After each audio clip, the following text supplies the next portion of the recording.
এটা উন্নত জাতের, এটা হাইব্রিড জাত, ঠিক আছে। হাইব্রিড জাত হইলেও এটা যেমন কাঁচা তরকারির জন্য, এটা পাকার জন্য না, এটা কাঁচা কাঁচা কাঁচা কাঁচা বেচার জন্য। কাঁচা বেচার জন্য এবং পাকানোর জন্য, এটা আমরা মূলত বুঝবো কিভাবে? এটা বীজই ভিন্ন পাওয়া যায়। কারণ যে সময় আমরা পেঁপের বীজ কেনা হয় তখনই বলতে হয় যে আমি ভাই এটা পাকায় বেচবো, তাহলে সেটা লেডি লেডি জাতের একটা বীজ আছে, ওইটা লোক পাকানোর জন্য, আর তরকারির জন্য এই জাতটাই ভালো।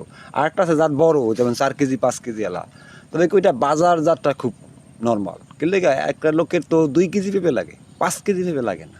তার সঙ্গে 5 কেজি এলা একটা পেঁপে গেলে ওইটা কিন্তু মানুষ নিতে চায় না, ওইটা বাজার জাতটা কম হয়।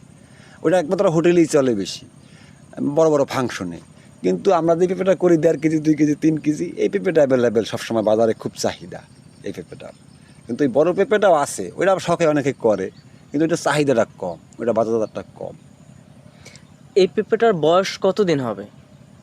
এই পেঁপের বয়স কত দিন হবে? প্রায় মাস, এই তো মাসখানি হয়েছে। 1 মাস হলে এটা বাজারজাত কতদিন পরে করবেন? এই তো মানে প্রথম তো ওই যে ফইতে একটা ফুল আছে, ওই যে ফুল থেকে ফল হইতেছে, এই যে এইটা বাজারজাত করতে 1 মাস লাগবে।